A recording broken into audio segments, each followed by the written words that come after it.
el amor de Cristo y de cómo nosotros, cada uno de los creyentes, debe ir creciendo, dando frutos de crecimiento espiritual de acuerdo a cómo vamos conociendo las Sagradas Escrituras. Te pedimos, oh Dios, que nos ayudes a continuar creciendo en este conocimiento. Espíritu Santo, ilumínanos para que podamos aplicar esta palabra, este texto de hoy a nuestras vidas, para mayor crecimiento personal, para mayor crecimiento y santidad de la Iglesia y para poder ser mucho más grandes testigos de Cristo en este mundo. Te lo pedimos en el nombre poderoso del Señor Jesús. Amén. Bien, mis hermanos, podemos tomar asiento. Una de las principales marcas del creyente es el amor. Dice el Señor Jesucristo en Juan, capítulo 13, versículo 35, hablando de la relación que debe haber entre los cristianos, y dice que el mundo conocerá que nosotros somos sus discípulos si tenemos amor los unos por los otros. Y en 1 Corintios, capítulo 13, Pablo nos dice que hay tres virtudes que son muy importantes, son básicas en la vida del creyente, y son la fe, la esperanza y el amor. Pero también en este texto nos dice que el mayor de los tres es el amor. Ahora, es importante aclarar que nadie va a ser salvo por amar. Ya hemos visto mucho que la Biblia dice: cree en el Señor Jesucristo y serás salvo. En ninguna parte se nos dice: ama y serás salvo. Se es salvo es únicamente por la fe en el Señor Jesucristo. Pero todo aquel que ha sido salvo por medio de la fe evidencia su salvación por medio del amor. Lo veíamos en la mañana y no nos ponemos de acuerdo en las enseñanzas, pero es imposible que si usted va creciendo en el conocimiento de las Sagradas Escrituras, usted no crezca en amor por su familia, en amor por su cónyuge, en amor por sus vecinos, por sus hermanos en la iglesia. La palabra de Dios dice: amémonos los unos a los otros, porque el amor es de Dios. Todo aquel que ama es nacido de Dios y conoce a Dios. El que no ama no ha conocido a Dios, porque Dios es amor. En el texto que vamos a estudiar hoy podemos ver un gran ejemplo de ese amor. Vamos a ver el ejemplo de Pablo. Vamos a hablar de Pablo, pero tenemos que pensar en nosotros. Lo que nos está mostrando es un ejemplo, y lo veíamos también en la mañana. Nosotros vemos en la Biblia un montón de ejemplos que han quedado plasmados para que nosotros podamos crecer en nuestra vida espiritual. De modo que vamos a ver un gran ejemplo de ese amor que distingue a los creyentes. Normalmente entre los seres humanos, por el corazón que tenemos, porque hemos sido todos creados por Dios, en nuestro corazón hay amor. Naturalmente hay amor de unos por otros, de la familia, de los vecinos, de todos los amigos. Pero lo que estamos hablando aquí, del amor que aquí se está hablando, es un amor especialmente cristiano. Lo vamos a ver mientras vamos desarrollando este texto, y vamos a ver en ese ejemplo del amor de Pablo cómo debemos activar en nuestros corazones el amor. Recordemos que cuando Pablo y los misioneros llegaron a Tesalónica, comienzan a predicar el Evangelio, inician una iglesia en Tesalónica, pero muy rápidamente comienzan a ser perseguidos y los incrédulos hacen salir de Tesalónica y se van abruptamente de allí. Pablo se ha dado cuenta, estando lejos, que sus adversarios están hablando mal de ellos en Tesalónica, y entonces por eso Pablo escribe estas cartas a los tesalonicenses y escribe esta porción de la carta para responder a esas acusaciones que están haciendo sus enemigos. Y vemos cómo desde el versículo 2 capítulo 2, versículo 17 en adelante, y en el capítulo 3 vamos a ver que hay una sección donde Pablo, con unas palabras muy emotivas, está tratando de expresarle a la iglesia, demostrarle a la iglesia que lo que están diciendo todos esos enemigos son mentiras, que realmente él y sus ministros, los que lo acompañan en ese peregrinaje, los aman inmensamente. Cuando leemos este pasaje, entonces vamos a poder sentir la intensidad del amor de Pablo por los hermanos en Tesalónica, y tenemos que pensar en la intensidad del amor que debe haber en nuestro corazón por nuestros hermanos. Por eso el mensaje hoy se ha titulado La intensidad del amor cristiano. Mire que no estoy hablando de la intensidad del amor de Pablo, aunque va a estar muy representado en Pablo.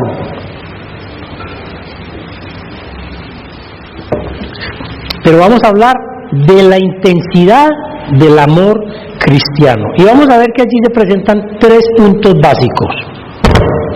Vamos a ver que hay un anhelo ferviente en el corazón, debe haber un anhelo ferviente en el corazón de los hermanos, de los creyentes. Vamos a ver que hay un obstáculo muy grande, un obstáculo gigante, y hay una esperanza muy motivadora. Miremos entonces el primer punto. Vamos a ver el anhelo ferviente en el versículo 16. Dice el versículo 16: pero nosotros, hermanos, separados de vosotros por un poco de tiempo, de vista pero no de corazón, tanto más procuramos con mucho deseo ver vuestro rostro. Ahí vemos un gran anhelo. Ellos desean nuevamente volver a ver a sus hermanos en la iglesia. Cuando Pablo dice esto, que están separados, de acuerdo con algunos estudiosos de los idiomas en que se escribieron las Sagradas Escrituras, dice que se sentía huérfano, que es como si hubieran dejado huérfana a esa iglesia, de modo que el dolor que aquí muestra Pablo es un dolor intenso. La separación que ellos habían sufrido de la iglesia por parte de sus enemigos era grandemente dolorosa.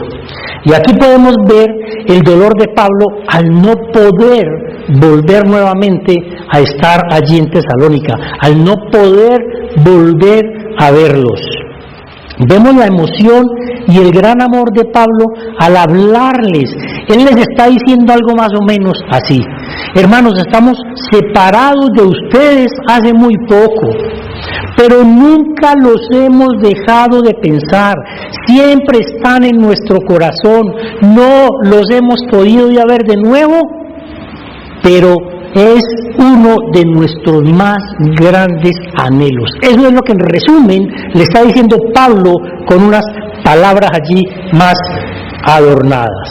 Aunque los enemigos de Pablo los habían apartado de la iglesia y de Tesalónica, no los habían podido apartar de los corazones de aquellos hermanos. Ellos, los misioneros, siempre estaban pensándolos, siempre estaban orando por esos hermanos de Tesalónica. Su amor por ellos permaneció intacto aún en la distancia. No es como esas amistades que a veces uno tiene un vecino muchos años y se traslada y uno dice, tenemos que seguir hablando, y pasan los años y nunca más se vuelven a ver. No, aquí no se está hablando de una amistad de esas, aquí se está hablando de un amor donde aún en la distancia ese amor no se encoge, ese amor no se pierde. Leamos nuevamente el versículo, verso 7. Pero nosotros, hermanos, separados de vosotros por un poco de tiempo de vista, pero no de corazón. Mira lo que dice: tanto más procuramos con mucho deseo ver vuestro rostro. Lo que está diciendo aquí es que su mayor anhelo es poder volver a Tesalónica y poder volver a estar con ellos, poder volverlos a abrazar, poder volver a continuar enseñándoles, a continuar creciendo en el Evangelio. Lo que Pablo les está diciendo a los hermanos de Tesalónica, sabiendo que estaban hablando mal de ellos, lo que está mientras ellos los trataban de difamar, lo que Pablo está tratando de hacerle entender a estos hermanos de Tesalónica es que ellos habían esforzado mucho, que ellos querían ir, que su anhelo era volver a verles. Ellos deseaban profundamente volver a verlos, pero al parecer los enemigos de Pablo le estaban diciendo a estos tesalonicenses que estas personas, que estos líderes religiosos los habían abandonado. Pero por la forma como Pablo escribe, lo que podemos ver es que ellos están muy preocupados por la iglesia en Tesalónica. Pensaban y oraban por ellos, deseaban saber cómo estarían creciendo, cómo iba su crecimiento espiritual, y ellos los habían tenido que abandonar abruptamente, pero aún en medio de todo eso, ellos deseaban y se esforzaban por volver, pero había algo que los estorbaba, había un impedimento muy grande que no los deja regresar. La semana entrante vamos a iniciar con el capítulo 3, pero vamos a leer un poquito para que veamos la preocupación de Pablo y sus compañeros. Miremos el capítulo 3, versículo 1. Por lo cual, no pudiendo soportarlo más, dice Pablo, acordamos quedarnos solos en Atenas y enviamos a Timoteo, nuestro hermano, servidor en Dios y colaborador nuestro en el Evangelio de Cristo, para confirmaros y exhortaros respecto a vuestra fe. Y miren lo que continúa diciendo en el verso 5. Por lo cual también yo, no pudiendo soportar más, envié para informarme de vuestra fe. En el corazón de Pablo había un gran dolor porque no sabía cómo iban los hermanos creciendo, cómo estaban. Continúa diciendo, no sea que os hubiera tentado el tentador y que nuestro trabajo resulte en vano.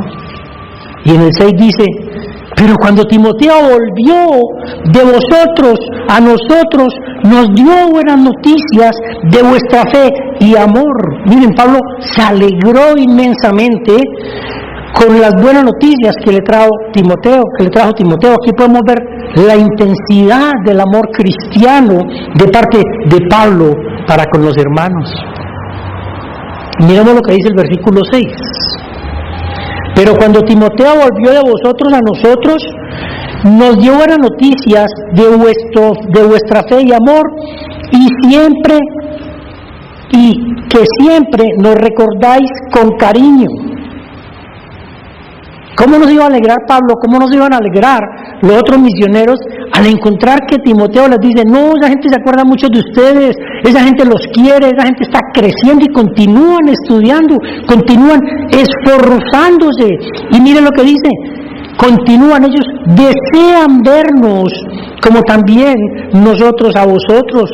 O sea, había una respuesta de lado y lado. Había una respuesta de cada uno de los hermanos, tanto de los líderes como de los hermanos.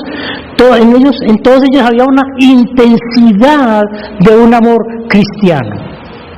Dice el verso 7, por ello, hermanos, en medio de toda nuestra necesidad y aflicción, fuimos consolados de vosotros por medio de vuestra fe. ¿Qué le está diciendo Pablo? Mire, a pesar de que me duele mucho, a pesar de que nos angustia mucho, tenemos muchas dificultades, pero nos alegra, nosotros nos alegramos de que ustedes continúen firmes en el Señor.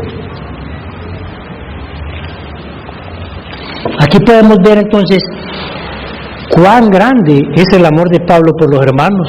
Podemos ver la intensidad del amor cristiano, el verdadero amor cristiano, mis hermanos. Y esto es una aplicación anticipada, nos debe llevar a preocuparnos verdaderamente por la condición de nuestros hermanos en la fe. Sí, es cierto que es Dios quien da el crecimiento espiritual, pero Dios usa medios para que nuestros hermanos crezcan, para que todos vamos creciendo y continuemos juntos avanzando hacia la madurez espiritual. Y eso es lo que se nos dice en Efesios capítulo 4, cuando se nos dice que es hablando la verdad en amor, que podemos crecer para ser cada vez más semejantes a nuestro Señor Jesucristo. Lo que esto significa es que es por medio del discipulado, mis hermanos, que nosotros crecemos. Y no tenemos que pensar que es que el discipulado es un material especial, donde les entregamos un libro así de grande y usted tiene que empezar a discipular a los otros que son más nuevos con ese libro o con un manual específico. No, mis hermanos, nosotros en todo momento debemos estar prestos a apoyar, a hablar, a reunirnos, a congregarnos, a conversar, a contarnos lo que necesitamos, cómo podemos crecer. Aquellos que somos un poquito más ancianos en el Evangelio, tenemos muchas cosas que enseñar a los nuevos. E incluso, muchas veces los nuevos tienen muchas cosas que cuestionarnos a los ancianos, porque venimos posiblemente cometiendo errores. De modo que es en medio de ese diario vivir que debemos preocuparnos por el crecimiento unos por otros. Todos necesitamos la ayuda de otros para crecer. ¿Tú estás discipulando a alguien en este momento? ¿Has discipulado a alguien en algún momento? Y lo que les decía, no, es que no me han dado el material. No necesitamos un material. No es un material, no es un manual, no es un libro, lo que necesitamos para comenzar a enseñar. Discipular a alguien es enseñarle lo que tú sabes, enseñarle todo lo que tú has ido creciendo en el Evangelio. Y entonces tomas a alguien recién llegado a la iglesia, y a veces hasta a personas que llevan un tiempo asistiendo a la iglesia pero que necesitan apoyo. Discipular a alguien es enseñarle cómo orar, acompañarlo en oración. Discipularlo es ayudarle a cómo arrepentirse de sus pecados. Hay personas que les da mucha dificultad arrepentirse de sus pecados. Entonces, sentarse con esa persona y decirle, venga, es que usted está en pecado, usted tiene que confesar su pecado, usted se tiene que arrepentir. Porque hay personas que creen que no, que eso es muy normal en el mundo y que eso no es pecado. Pero podemos ayudarle, eso es discipular. Discipular es cómo leer la Biblia. Usted está preocupado por los demás. Bueno, usted hace verdaderamente un devocional. Usted ora, usted se reúne con su esposo, con su esposa, y en la noche leen siquiera una o dos paginitas de un libro para que compartan. Sus hijos, cómo es el manejo con sus hijos. Eso es discipular. Cumplir es enseñarle a las demás personas a cumplir con las responsabilidades de la iglesia. Si usted es miembro de la iglesia, usted debe venir a todas las reuniones. Se extraña uno porque a veces hay 10 o 12 personas cuando somos un promedio de 30 o 35. Entonces, es decirle a la persona, bueno, ¿usted por qué no vino la semana pasada? No se extrañen cuando yo los llame o les escriba, ¿por qué no ha vuelto? Me preocupa que usted no esté. Eso es discipular, no es solamente venir a predicar o coger un material.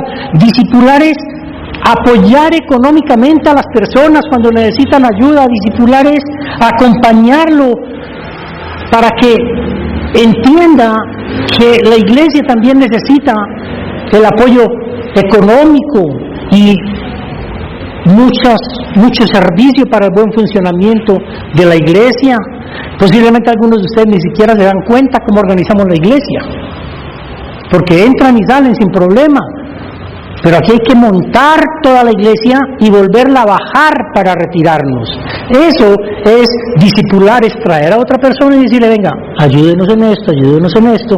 Eso es discipular. Discipular realmente es llevar a las personas a que le sirvan a Cristo en alguna forma en su vida. Eso es discipular. El discipulado entonces es el resultado del amor. Es una manifestación amplia de ese amor que usted está creciendo, en el cual usted está creciendo en la iglesia. Discipular es mostrar las maravillas de Cristo, es contarle a la otra persona qué no ha hecho Cristo en tu vida, a pesar de todas las dificultades que tenemos. Eso es discipular. En el texto vemos a Pablo, a Silas y a Timoteo y ellos están muy preocupados por el crecimiento espiritual de los hermanos.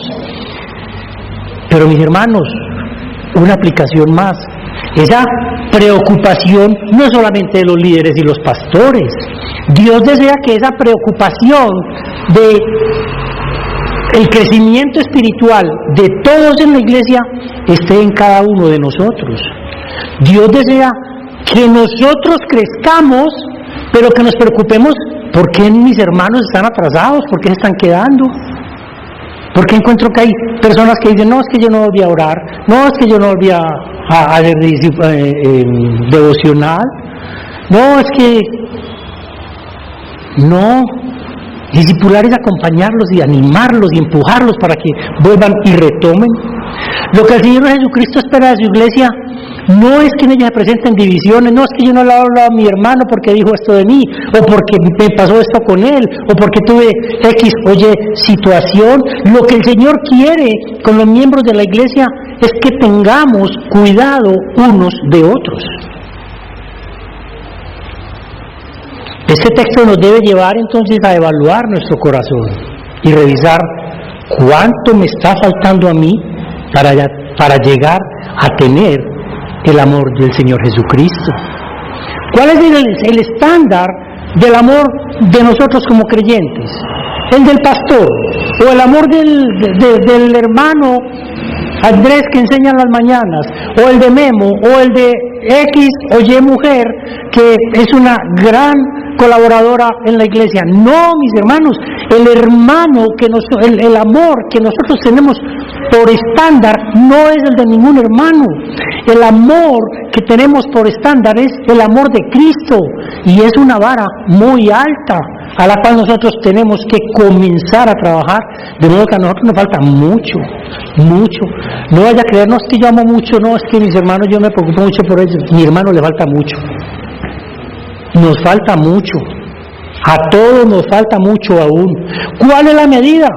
Miren la medida: que os améis unos a otros como yo os he amado. ¿Cuándo la vamos a alcanzar? Cuando seamos glorificados. Antes no vamos a poder, de modo que tenemos siempre que estar pensando en qué hacer para crecer en esa intensidad de amor. ¿Cómo está tu amor por los demás? Y no digas, no, es que yo soy muy frío, es que yo soy muy tímido, entonces yo no soy capaz de manifestar amor, es que mi papá me trataba muy duro, mi mamá me echó de la casa y por eso en mi corazón no hay amor. No. ¿Usted recuerda la historia de Pablo? ¿Quién era Pablo? Pablo era un perseguidor de la iglesia. Dice la palabra de Dios que él tomaba a la gente por el pelo y la arrastraba. En Pablo no había amor. Era un gran judío, era un conocedor de la palabra de Dios, pero era un perseguidor y odiaba a los cristianos. Y en el encuentro en Damasco con el Señor Jesucristo, por medio del Espíritu Santo, se convirtió, y hoy en día es ese hombre amoroso que nos trae la palabra de Dios como ejemplo en este texto que estamos viendo. De modo que, a pesar de saber lo perverso que nosotros éramos, a pesar de saber que éramos egoístas, vanidosos, idólatras, que yo me creía el mejor, que yo me creía el más sobrado, que yo soy el que más tengo, a pesar de todo eso, yo tengo es que maravillarme de lo que el Señor ha venido haciendo en mí. Que yo ya no sea esa persona, eso es maravilloso. Y si yo estoy pensando que es maravilloso el cambio que el Señor ha hecho en mí, entonces yo tengo que expresarlo. Y eso es lo que hace Pablo. Pablo cambia totalmente su vida, se maravilla cada que puede, porque a cada rato lo vemos que habla de las maravillas del amor de Cristo y cómo ese amor él lo irradia hacia sus hermanos. En Corintios, En 2 Corintios, capítulo 5, versículo 14, él dice, el amor de Cristo nos constriñe. Hermanos, él lo que está diciendo es que el amor de Cristo nos presiona, que el amor de Cristo nos tiene que motivar, pensando esto, que si uno murió por todos, todos murieron, y por todos murió, para que los que vivan ya no vivan para sí, sino para aquel que murió y resucitó por ellos. Hermanos, que el Señor Jesucristo haya muerto por mí, eso es una cosa muy espectacular. ¿Quién era yo? Cuando Él me trajo a sus pies, por Dios, si yo pienso en quién era yo lo único que merecía era la muerte. Y el Señor tuvo misericordia de mí. Todos nosotros, antes de ser cristianos, vivíamos para nosotros mismos, no nos importaba el resto. Éramos buenitos porque el Señor es misericordioso y nos ponía el freno para que no fuéramos más malos. Pero todos vivíamos para nosotros. Pero el Señor Jesucristo murió por nosotros, no por todos aquellos que en Él creen. Y murió en una cruz para que no continúes viviendo para ti mismo, sino que ahora comiences a vivir para Él. ¿Y cómo se va a manifestar en tu vida que estás viviendo para Él? En el amor por los demás. Mi hermano, si usted desea aprender cómo amar como Cristo amó, lo que tiene que poner es el Evangelio como el centro de su vida. Esfuérzate para recordar el amor de Cristo por ti a pesar de tus pecados. Entre más conscientes seamos de lo perversos que éramos y que Cristo me salvó y me trajo y me cambió y ha hecho que mi vida sea diferente, eso me tiene que llevar a pensar en que mi capacidad de amor tiene que crecer. Esa intensidad del amor de cristiano tiene que ser mucho más grande en mi vida. Miremos cómo lo dice Efesios, y allí Pablo menciona el gran amor de Cristo. Efesios 3, versículo 8. Y es impresionante porque lo está diciendo el maestro Pablo. A mí que soy el más pequeño de todos los santos.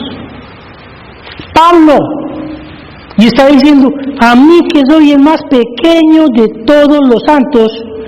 Y no solo eso, sino que estaban diciendo, y me fue dada la gracia de anunciar entre los gentiles el evangelio de las inescrutables riquezas de Cristo. Mire, hermano, lo que Pablo está diciendo es, yo no puedo entender cómo el Señor Jesucristo puede amarme tanto cuando yo no era más que un vil y miserable pecador. Como decía un pastor conocido, cuando yo no era más que un gusano. Y es por eso que Él podía derramar amor hacia los demás. Mis hermanos, esa debe ser la intensidad y nuevamente la aplicación. Esa tiene que ser la intensidad de nuestro amor cristiano. Debemos amar intensamente a los demás, porque Cristo nos amó primero y derrama sobre nosotros a cada momento la grandeza de su amor. ¿Quién soy yo para no dar amor? Si yo veo que en mi vida, cada segundo de mi vida está bendecida y hay amor de Cristo derramado en mí, ¿cómo yo no voy a dar amor? Debemos amar a nuestros hermanos aún si ellos no nos aman. Debemos amar a nuestros hijos aún si ellos no creen en Cristo. Debemos amar a nuestro cónyuge aún si es un chicharrón de cónyuge. Debemos amarlo. ¿Por qué? Porque el Señor lo dice. Porque este Señor no está diciendo igualense.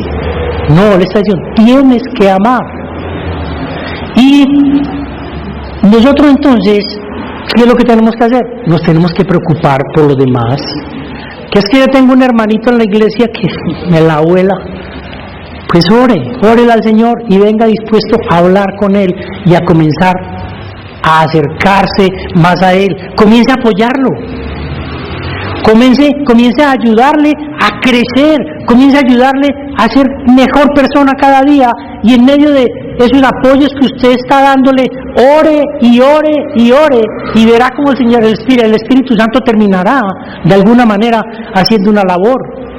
Ahora, yo no lo voy a garantizar que esa persona va a cambiar, puede que no le cambie, puede que siga igual, pero es cosa del Señor. Por algo lo estará haciendo, porque nada se escapa de su soberanía. Lo que vemos en este texto es el deseo entonces de Pablo, aún en medio de sus necesidades, de sus angustias y de sus preocupaciones. Él deseaba, él anhelaba volver a Tesalónica, pero algo se los impedía, algo muy grande, y eso nos lleva al segundo punto. Vamos a mirar el obstáculo gigante. Hay un obstáculo que impide a Pablo volver a Tesalónica. Miremos lo que dice el verso 18. Por lo cual quisimos ir a vosotros, yo Pablo ciertamente una y otra vez, pero Satanás nos estorbó. Mis hermanos, vean, en la vida del creyente suceden cosas muy espirituales. Siempre estamos en batalla espiritual. Dios permite que muchas cosas sucedan en nuestra vida, y esto es lo que Pablo dice. Aunque no sabemos realmente cómo actúa Satanás, Pablo dice que Satanás se lo impidió.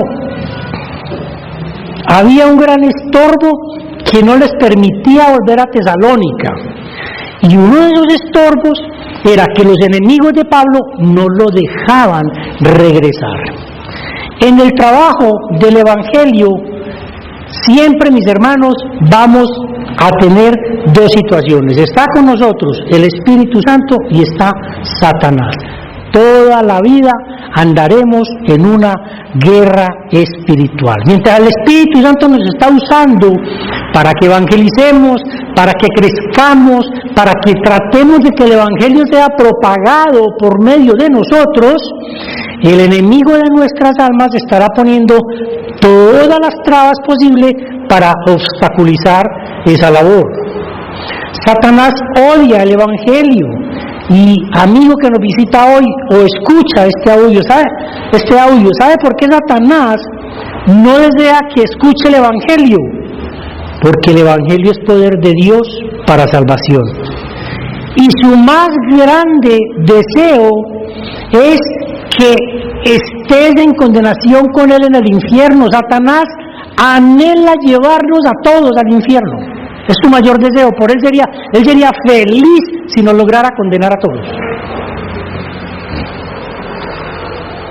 Por eso es que el diablo odia tanto el Evangelio, porque el Evangelio le arranca las almas de aquellos que se arrepienten de sus pecados, que creen en Cristo y entonces son llevados a salvación por medio del sacrificio de Cristo en la cruz del Calvario.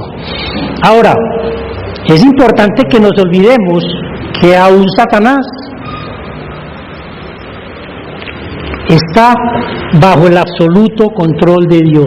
Mis hermanos, si usted aún hoy es de aquellas personas que se la pasa en guerra espiritual y batallando contra Satanás y reprendiéndolo, lo puede dejar de hacer. Comience a orar, y con la oración usted se irá fortaleciendo. Pero no hay iglesias hoy en día que se dedican más a reprender a Satanás en medio del culto que a hablar de Cristo. Nosotros no tenemos que hacer eso. Eso siempre lo vamos a tener.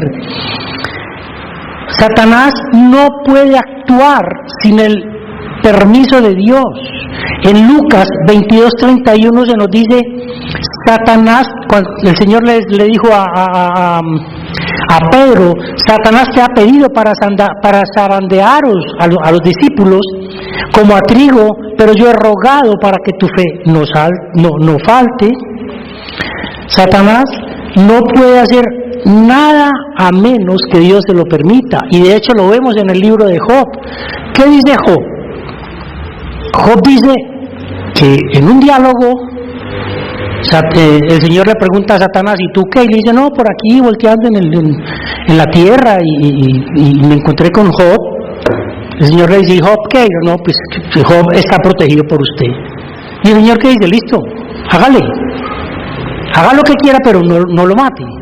Y le pasa de todo, de modo que el Señor, todo nos puede suceder en las manos del Señor.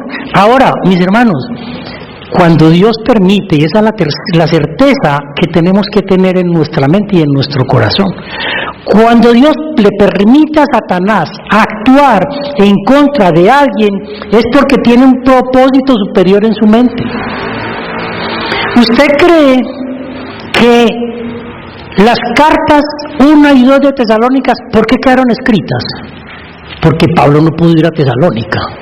Si Pablo hubiera podido ir a Tesalónica sin problemas, no habían quedado escritas y hoy nosotros no las podríamos estar disfrutando. De modo que el Señor permitió que Satanás estorbara a estos ministros para llegar a Tesalónica, y Pablo lo que tuvo que hacer es 2 cartas que nos quedaron a nosotros para enseñarlas, y nos vamos a gastar por lo menos 4 meses en estas enseñanzas. De modo que es una bendición. La palabra de Dios dice que para aquellos que creemos en el Señor, todas las cosas que nos afectan se nos vienen para bien. El Señor toma las cosas difíciles y malas que nos pasan y las trae a que sean buenas en nuestra vida. Muchas veces nos suceden cosas para que nosotros crezcamos, maduremos espiritualmente y crezcamos en nuestro carácter. Aunque no lo creas, aunque no lo notes, mi hermano, los cristianos estamos en una guerra permanente, y es debido a ese obstáculo gigante y a esa oposición diabólica que nosotros tenemos que estar orando. ¿Cuál es nuestra defensa? La oración. Listo, nosotros sabemos que en la tierra Satanás es el príncipe,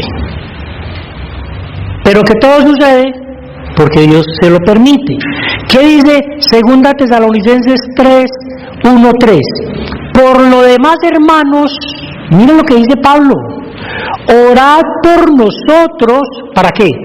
Para que la palabra del Señor corra y sea glorificada, así como lo fue entre vosotros.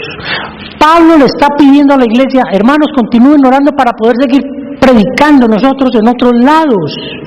Y le dice, y para que seamos liberados de hombres perversos que nos están persiguiendo y malos, porque no es de todos la fe, pero que aquellos que el Señor tiene para que crean, podamos predicarle el Evangelio. En Efesios 6:12 se nos dice que no tenemos lucha contra sangre y carne, sino contra principados y potestades. Luego dice que tomemos la armadura de Dios. La armadura de Dios es llevándonos a que tenemos que estar orando, mis hermanos. La defensa que nosotros tenemos en este mundo, debido a esos atranques que nos pone Satanás, es la oración. ¿Que es que tengo problemas con mi esposo o con mi esposa? Pues ore. ¿Que tengo problemas con mis hijos? Pues ore. ¿Que mi hijo está enamorado de una muchacha que a mí no me gusta porque yo sé de dónde viene? Pues ore. ¿Que es que mi empleo, que yo tengo un empleo que no me deja asistir, que no me permite tiempos, que me absorbe? Pues ore. Pídale al Señor que le dé. Santiago dice que no tenemos porque pedimos mal.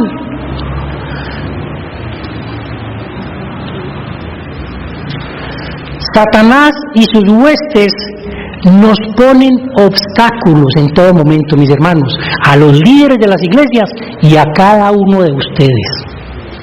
Lo que pasa es que no podemos estar te reprendo, Satanás, y empezar a a hablar en lenguas y a batallar. No, ore más bien. Yo recuerdo en una época, estaba en otra iglesia y estábamos en la alabanza y adoración porque allá se bailaba. Y llegaron por detrás y me dijeron, yo feliz en la alabanza, y llegaron y me dijeron, Julio, que usted como líder tiene que salir a reprender porque hay un ave gigante, un espíritu maligno en el techo. Y les dije, no, que reprendan otros, yo estoy aquí orando. Y se enojó el pastor conmigo. Pero es que lo que tenemos que hacer no es reprender, lo que tenemos que hacer es orar con fuerza. Y entonces, ¿por qué debemos orar? Porque lo que está en juego es demasiado peligroso, porque nuestra esperanza es demasiado motivadora, y eso nos lleva al tercer punto, y lo hablamos en la mañana. ¿Cuál es nuestra esperanza? Nuestra esperanza es que estemos en Cristo, y vamos a ver cómo termina de lindo este texto. Además del profundo amor, vamos a ver una esperanza motivadora, que es el tercer punto. Además del profundo amor del que se habla en la carta de los misioneros por sus hermanos que deseaban volver a verlos y confirmarlos en su fe, ellos están motivados por el gozo que los creyentes de Tesalónica producirán en el corazón de Pablo en ese momento, pero también en el futuro. No solo por lo que pasa en ese momento, los creyentes producirán un gozo en el corazón de Pablo en el momento de la segunda venida de Cristo. Y aquí quiero que piensen usted, ¿a quién ha discipulado? ¿Con quién ha trabajado? ¿A quién le ha predicado? Y mira lo que dice, porque ¿cuál es nuestra esperanza o gozo o corona de que me gloríe? La corona que hablábamos en la mañana. ¿Cuál va a ser mi corona y para qué la voy a usar? ¿No lo sois vosotros delante de nuestro Señor Jesucristo en su venida? Y termina diciéndole, vosotros sois nuestra gloria y nuestro gozo. El mayor gozo que podemos tener los cristianos en el momento de la segunda venida es precisamente que nos vamos a encontrar con el Señor. No hay un gozo más grande que el poder ver a Cristo frente a nosotros. Nada podrá sobrepasar ese gozo de estar en su presencia. Pero lo que Pablo está diciendo en este texto es que también será motivo de mucho gozo en ese momento en que estemos en la segunda venida. Va a ser de mucha alegría ver en nuestros hermanos, en las personas a las que les predicamos el Evangelio, a quienes evangelizamos, a quienes les hablamos de Cristo, el resultado de la labor hecha por nosotros en la tierra.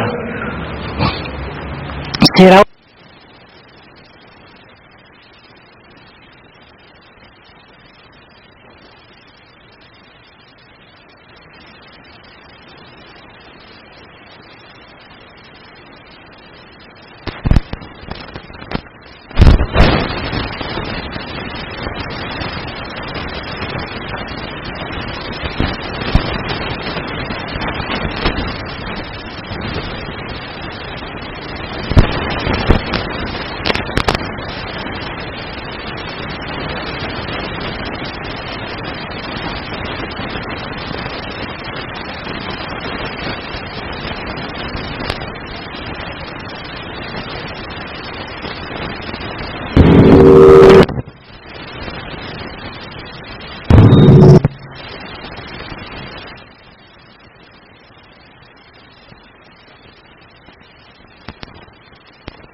también si podemos hablar con los demás. Y es posible que tú realizaras un papel específico en la vida de alguien. Es posible que tú le hablaste a alguien de Cristo y nunca paró bolas, pero llegó otra persona y volvió a hablarle. Usted le sembró la semilla y llegó otro y regó. Pero ¿qué dice la palabra de Dios? Yo planté, Apolo regó, pero el crecimiento lo ha dado Dios. De tal manera que ni el que planta ni el que riega, porque toda la gloria es para nuestro Dios, que es quien da el crecimiento. De tal manera que al final la gloria es solo para Dios, porque Él es quien hace eficaz ese fruto de nuestro ministerio. Cuando usted habla con alguien, usted puede decir, es que yo no sé casi hablar con la gente. Mi hermano, uno no sabe. Con una palabrita que usted le hable a alguien, el Espíritu Santo, ¿qué puede hacer? Es que acuérdese que no somos nosotros. Quizá, como les decía, fuiste el primero, posiblemente el segundo, posiblemente le hablaste a alguien y muchos años antes alguien le había hablado y en ese momento el Espíritu Santo le place dar nueva vida. Y entonces, ¿quién fue el que lo salvó? El Espíritu Santo. Nosotros estamos llamados a hablar. Mi hermano, lo que hubieras hecho en la vida de alguien por su salvación o por su santificación, todo, absolutamente todo será recordado y recompensado en ese día de la segunda venida, y esa es una gran esperanza motivadora. Posiblemente esa persona ni te agradeció, posiblemente ni te acuerdas si le hablaste de Dios y qué hiciste en su proceso. Pero mi hermano, puedes tener la certeza que Dios no se va a olvidar de lo que tú hablaste y nadie se quedará sin recompensa.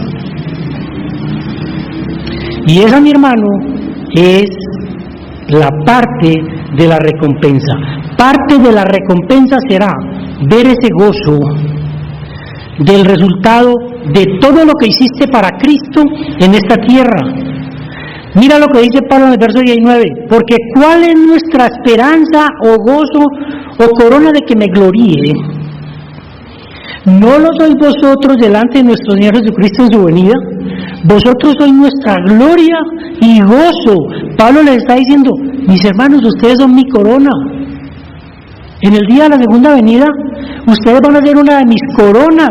Qué alegría para mí verlos allá, en cuerpos glorificados, ya sin pecado y alabando a nuestro Salvador. Y sobre todo escuchar a Cristo diciéndome a mí que trabajé por esas personas que están allá, y que llegue Cristo y me diga, Julio, buen siervo fiel, en lo poco fuiste fiel, en lo mucho te pondré, entra en el gozo de tu Señor, porque le hablaste a una persona.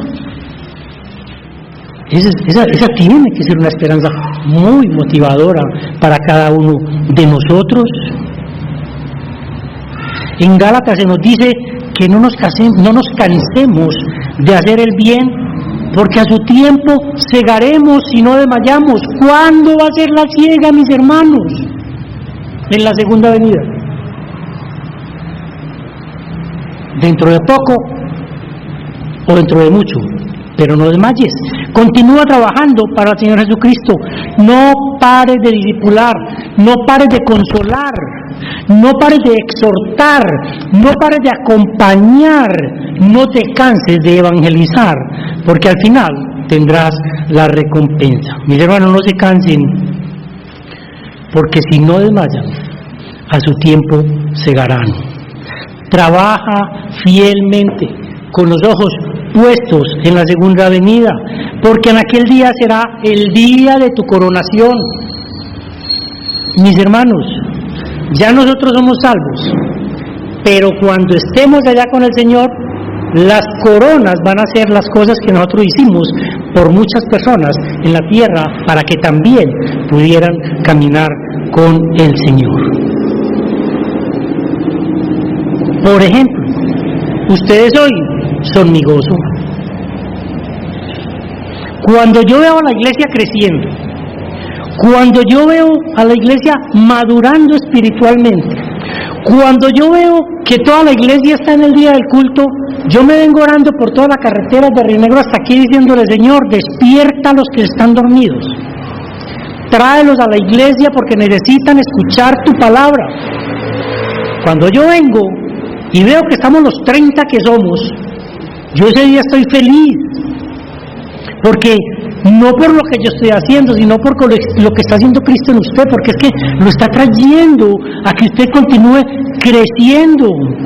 Cuando yo veo que la iglesia está tomando en serio el compromiso del Día del Señor, que lleguen desde la escuela dominical. Le decía yo a Andrés que este año ha sido precioso porque la gente está madrugando y casi todos estamos a las 9:30 aquí. Y entonces, cuando yo veo esto, yo digo: Señor, gracias. Cuando yo veo el compromiso de cada uno de ustedes hoy, doy gracias a Dios. Y entonces esa es mi recompensa. ¿Yo para qué ofrenda dominical? ¿Yo para qué salario si la iglesia está vacía? ¿Cuál es mi alegría, mis hermanos?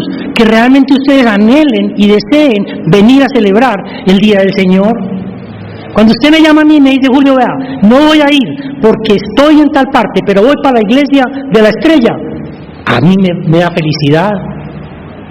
Entonces, ustedes para mí son mi corona. Y en el día de la segunda venida, yo anhelo que el Señor Jesucristo me diga: Julio, por esos hermanos a los que les predicaste, a los que ayudaste, a los que te hicieron sufrir, los que hiciste sufrir con tus peleas, por todos ellos, entra en el gozo de tu Señor. Esa es una gran esperanza. Mis hermanos, miren, no hay amor más intenso. Hoy hemos estado hablando del amor de Pablo y del amor que cada uno de nosotros debería tener intensamente por los demás. Pero ¿cuál es el amor más intenso que nosotros los cristianos, y digo los cristianos porque muchas personas no lo valoran, cuál es el amor más intenso que nosotros podemos conocer? El amor de Cristo. Él es el más grande ejemplo de tener un inmenso amor por los demás. El Señor Jesucristo, siendo Dios, se humilló y se hizo hombre, y luego se humilla nuevamente y va hasta la muerte de cruz. Y la única finalidad era podernos reconciliar con el Padre, era poder traernos nuevamente a salvación y poder estar allá, como está en este momento en el trono, intercediendo por nosotros, hermano. El Señor intercediendo por mí. Eso tiene que ser un amor muy grande. ¿Cómo yo no voy a interceder un jueves por un hermano? ¿Cómo no voy a dedicar media hora o una hora que se demora el tiempo de oración para orar por mis hermanos y por las necesidades de la iglesia? Yo tengo que interceder porque mi Señor está intercediendo por nosotros. No podemos ser menos. La sangre del Señor Jesucristo fue derramada hace 2000 años y aún limpia de pecado y limpiará de pecado hasta el final. Por eso evaluemos nuestra vida, y si ha habido falta de amor en nuestro corazón, mis hermanos, pidamos perdón, porque la sangre de Cristo aún perdona. Pidamos perdón por eso y pidámosle que nos ayude realmente a continuar creciendo en esa intensidad de amor que yo tenga por los hermanos. Ojalá los hermanos llegaran a decir: uy, usted sí es cansón con tanto amor. Ojalá algún día podamos decir de alguien eso. Todos necesitamos continuar creciendo en nuestra capacidad, en nuestra intensidad de amar a los demás. Y la gracia del perdón que el Señor Jesucristo ha tenido para con nosotros nos muestra ese inmenso amor de Cristo. Él nos ofrece en el Evangelio ese combustible para que nos ayude a continuar creciendo y sobre todo hablarle a los demás, que nos impulse a continuar avanzando hacia la madurez espiritual mía y a la iglesia como tal, la madurez de toda la iglesia. Cada vez, mis hermanos, debemos buscar parecernos más a Cristo. Recuerde que ya lo dijimos, no somos salvos por amor, somos salvos por creer en Cristo. Pero el amor, mis hermanos, tiene que ser un fruto que irradie nuestra seguridad de salvación. Que el Señor nos ayude entonces a continuar trabajando en la intensidad de amor por los demás, porque el amor de Cristo nos tiene que animar a amar a los demás, así como nos amamos a nosotros mismos y así como lo amamos a Él. Vamos a orar. Señor, te damos gracias. Gracias porque es maravilloso poder ir comprendiendo las Sagradas Escrituras y cómo en textos donde uno piensa que no va a encontrar muchas cosas, cuando empieza a profundizar, a leer, a buscar otros autores, a buscar comentaristas, y va fluyendo una enseñanza tan grande que nos lleva a sentirnos tan pocos, tan mínimos aún. Nos lleva a sentirnos que nos hace falta tanto para realmente llegar a ser como Cristo. Pero Espíritu Santo, te clamamos para que seas tú durante esta semana ayudándonos, manteniendo estas ideas en nuestra mente y aplicándolas a nuestra vida para que realmente podamos continuar creciendo y que cada vez nuestro amor sea más intenso por nuestros hermanos. Te damos gracias en el nombre poderoso del Señor Jesús. Amén.